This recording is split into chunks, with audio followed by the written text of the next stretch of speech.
Welcome back to my shop, and let's continue with this receiver. I think the next logical step is to test the preamplifier tubes. I know you probably can't see this in detail, but that's okay. 1, 2, 3, 4 of them, all of them 12 AV6s.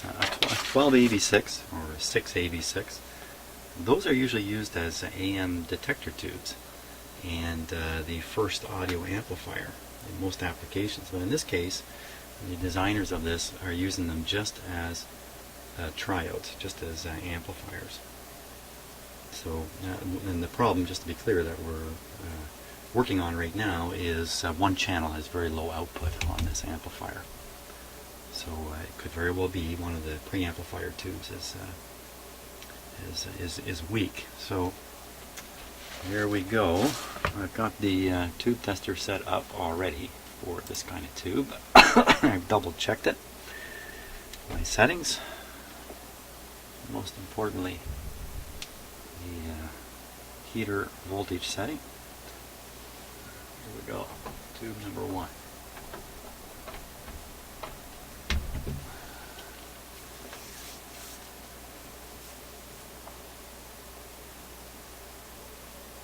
Give that a moment to warm up. Now the 12 AV6 or 6 AV6, same tube, is basically a triode with 2 diodes in it. And the 2 diodes are useful in a detector, AM detector circuit. In the case of this particular receiver, the designers had simply shorted or connected the 2 extra diode plates to the cathode. Just basically they're out of the picture. So it's just basically a triode amplifier. Why they picked this particular tube, I don't know. Who knows? Here we go. Okay, so I have to write down some numbers here, I think, because we're going to have to compare these. So where's my pen?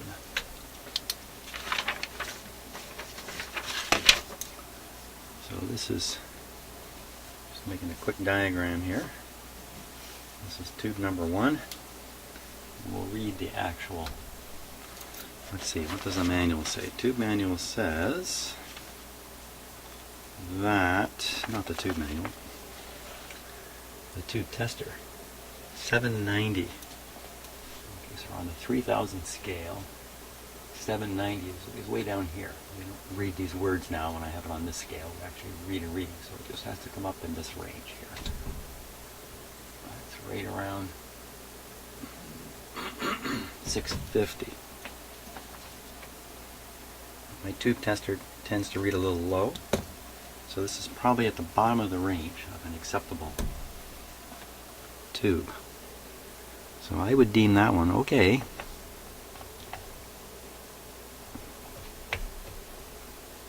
Okay, next one. I don't know if you can see it in the camera, but these tubes are pretty dirty. I'm not making any attempt to clean them. And the reason is, if you go to clean the dirt off a tube and you're not careful, you'll wipe off the tube number, and goodness knows in my collection of a few hundred tubes, many are missing their number. Which doesn't make them impossible to use, but it makes it pretty hard to identify them. Okay. Now, one of the reasons we do this short test is to discover a short in the tube before I expose my tube tester to it, just in case it's you don't want to apply voltage to a shorted tube. Here we go. Okay, so this one's reading 600, just about the same as the last one.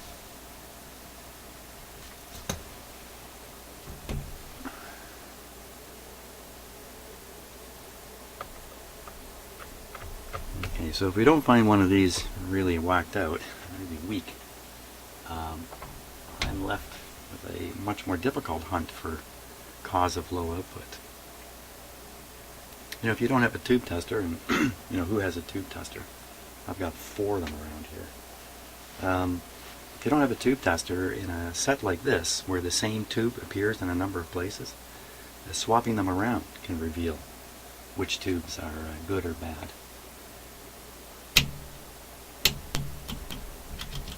There we go.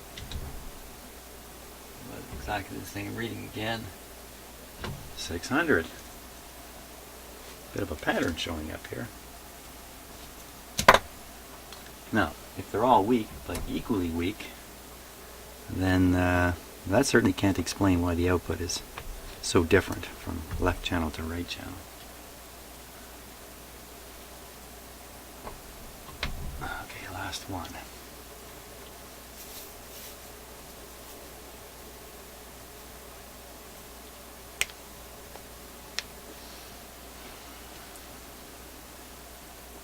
Maybe this will be the one. So I've gotten 650, 600, and 600.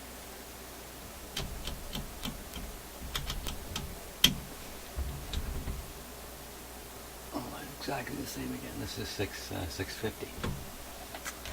Well, I think we can conclude these tubes are working just fine. Which means the challenge is on as to what it could be that's really causing the imbalance here.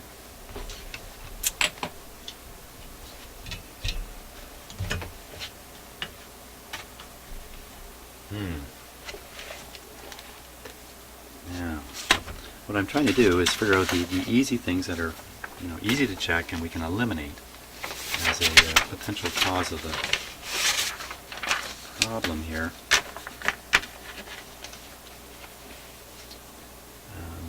I could consider trying to localize it at this point too. So we've got one working well and one not working so well. What are the chances that the loud one is the problem? Pretty much nil. To get the quiet one up to even a minimal listening volume, I had to turn the volume right up full. Now what was I listening to? I was listening to the AM radio. The AM radio should be producing an identical signal into the front end of the tube amplifier channels. So it shouldn't really be a problem with the radio section not producing equal output from the 2 channels. It could be the case with the FM. But since we're picking this up with, you know what, I should really feed a known test signal into the front end of the amplifier that's absolutely balanced. That's a fairly easy thing to do, and it's going to be helpful in the long run anyway. So I think I'll set that up, figure out how to set that up. That's what I'll have to do, and it should be pretty easy. There's the input right there where the record player plugs in. Now, another really weird thing about this, I'm not sure what to make of this. There's a selector switch here, AM, FM, mono, stereo, reverse. Where do you turn on the phono?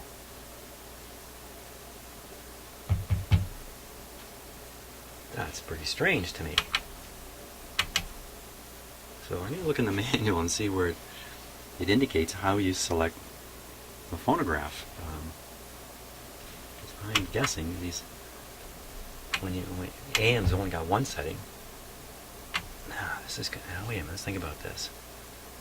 This just says FM. Why? So this has to be either FM mono or FM stereo. So why would it have a mono stereo switch?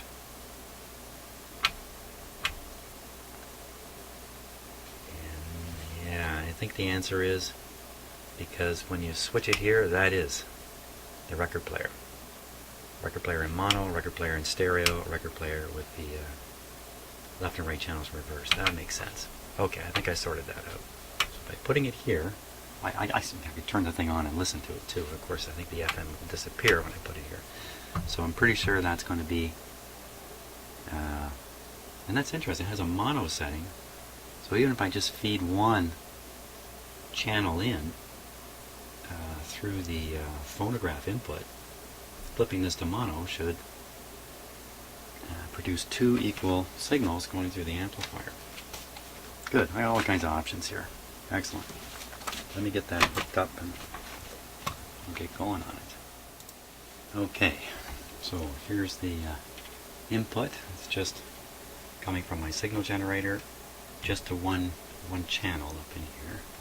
That's the bottom of the plug that goes to the phono. And just in thinking about this, there's a couple other possibilities I really need to eliminate. And one is the two speakers I'm using aren't working properly. One of them is bad. Now, I don't think that's really a possibility, but I have to eliminate it. So what I'm going to do is I'm going to switch the wires around here. So the speakers are on the opposite channel from where they were. And that'll make the speaker you can see in the camera, the weak one. One that's behind the receiver here, you can't see, should be the strong one. That's what we should expect.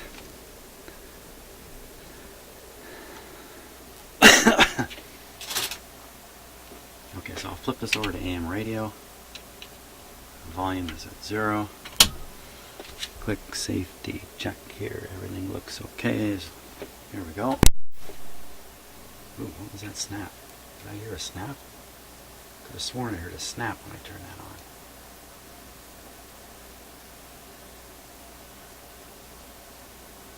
Yuck. I still have that ugly looking capacitor back in there that I should really get rid of before I do too much more. Yeah, I think I'm going to raise the priority of that.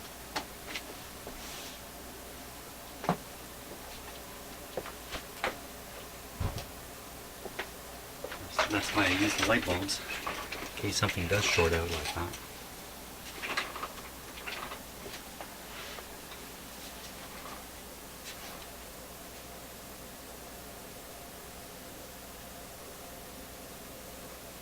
Might have just been my imagination, but could have sworn I heard a little snap there.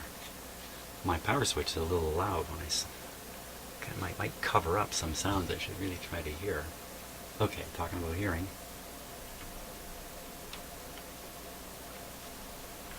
Clean the selector switch too, because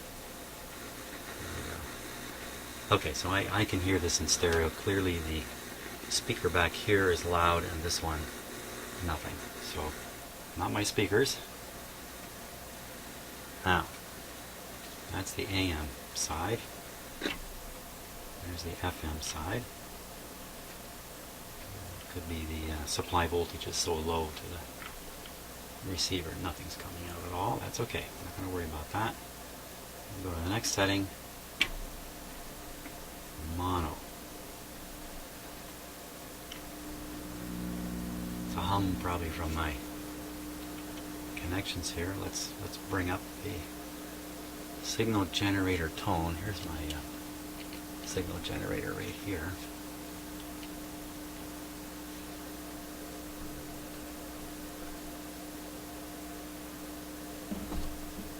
We're on the C scale, 2K, so we're up around 5K. That's a pretty high whistle. Around 4K. And I hear the thing. Sometimes my signal generator acts up a bit here. Speak of the devil.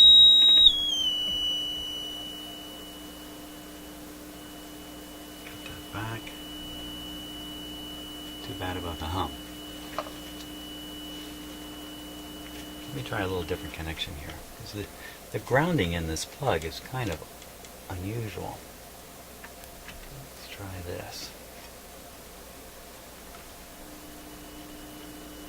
Slightly less hum, but the hum is really not an issue.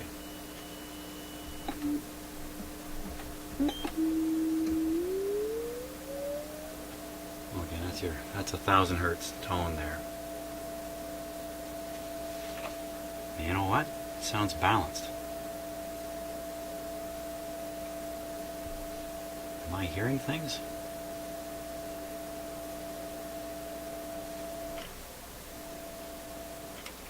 First one channel. A little hard to turn these up independently. Now the other channel. I think it's weaker.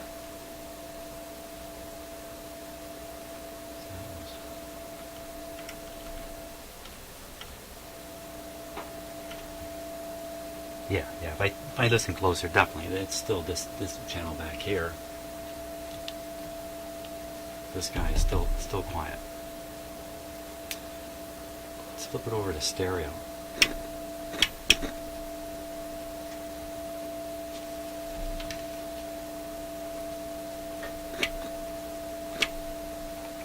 On stereo, the signal is not coming out of this speaker. It's just being applied to the other channel. And then let's try reverse. Oh, well, that's interesting. Now you can hear this one alone. You gotta listen carefully to hear it. So let me make sure the volumes are equal. Okay, so we're set to 5. And if I flip this from reverse to regular, so it's quite clear that one channel is definitely weak. There's no question about it. The question is why? Why? Okay.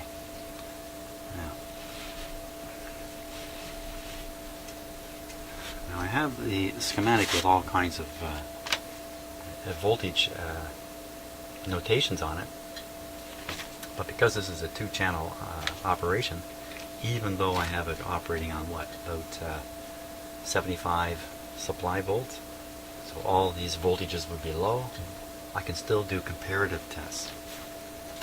And that's a pretty easy thing to do, because the circuitry should be quite similar.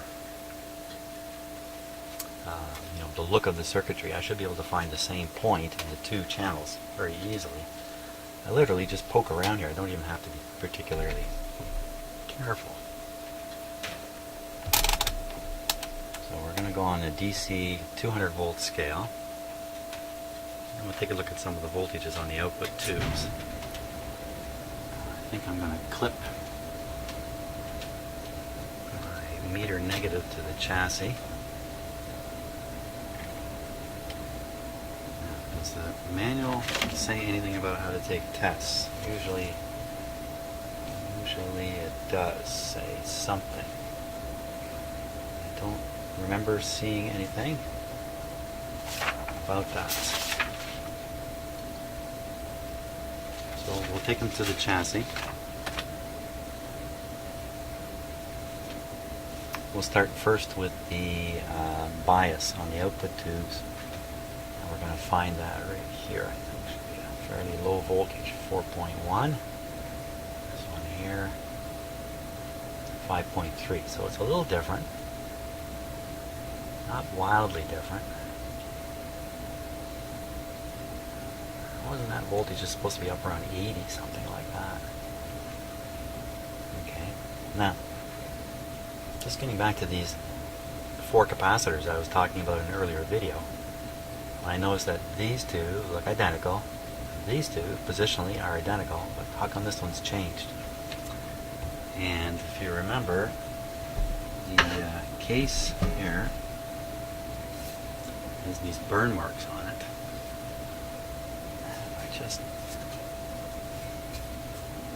It's nowhere near.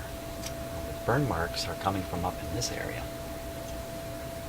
Now you know what, there might just be heat marks from the hot resistor that runs right here. Might be nothing. Might mean nothing. But for a while there I was thinking, okay, this capacitor failed and shot out some smoke. It generally doesn't happen.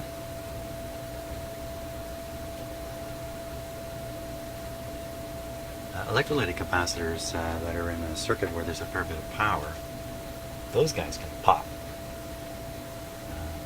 But I don't think there's a lot of smoke and flame involved.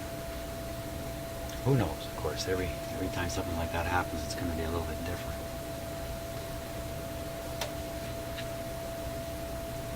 Now, another possible cause for output weakness would be these bypass capacitors not working. One of them not working. I guess you know what, if you're working on something like this and both channels have the very same problems, so the output sounds the same from both, you might not even realize there is a problem.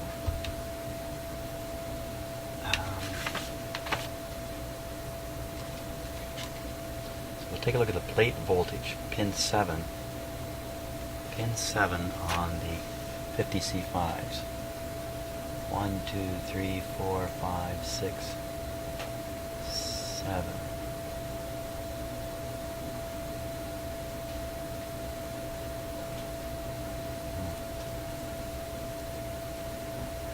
One, 2, 3, 4, 5, 6,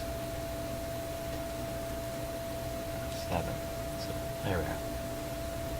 7 pin 2. 74, 73,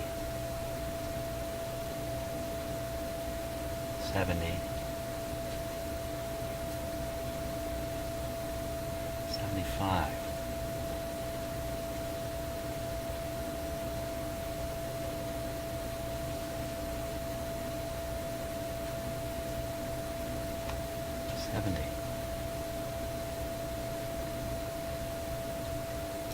One of them's reading a little low from the others. Not much though.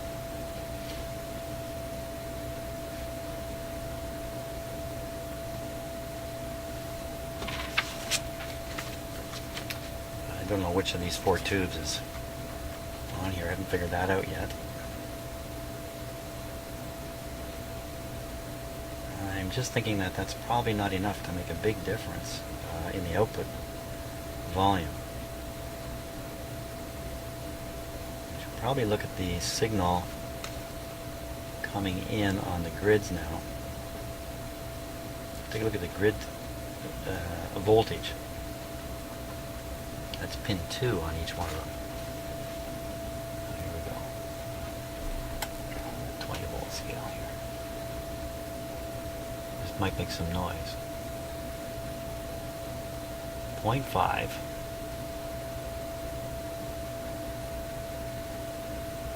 Oh, that doesn't look so good. 0.1.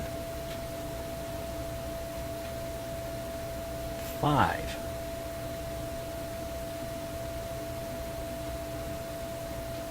0.2. Wow, they're all over the place. Let's check those again.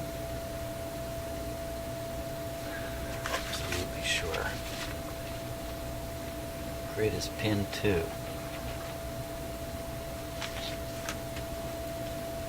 Funny you can't hear this coming out of the speakers. Well, I can a little bit. Actually, you know, this is a good example of where you may be hearing all kinds of sound in the video that I can't really hear here at all. So you might be hearing all kinds of scrapey stuff. Hey, wait a minute. Let me just pop on my headphones here. The reason I don't wear headphones while I'm doing this is because the sound is actually delayed through my computer. Once I start listening with headphones, I start drawling. Okay, here we go.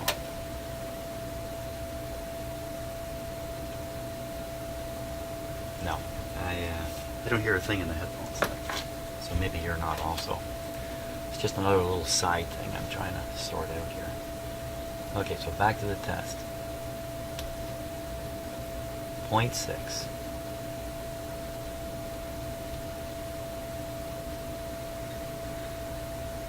0.1. This is a positive voltage. 0.5.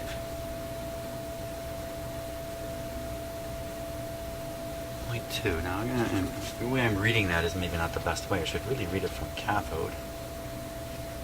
From the cathode to the grid. So I can pick the cathode off. It's pin number 1. Let's do that. 1 to 2. Starting down here. Should see a negative voltage. -5. Wait a minute.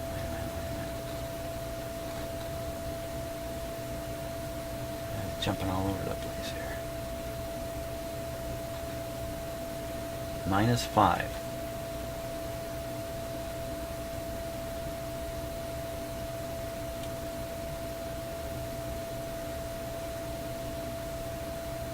Plus 0.2.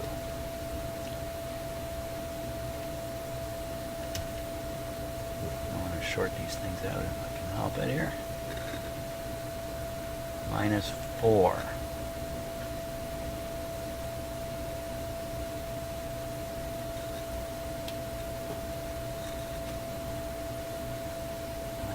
-3.5. Kind of all over the map, but that one that's this guy here, not too good. Why would that be? Oh, some of you are shouting the answer already, I know of it. So, take a look at the grids. The grid is isolated from the plate by a capacitor.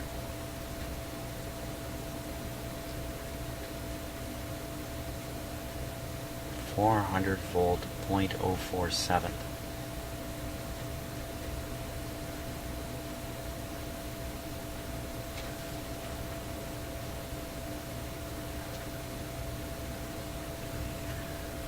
There's a 0.047 there.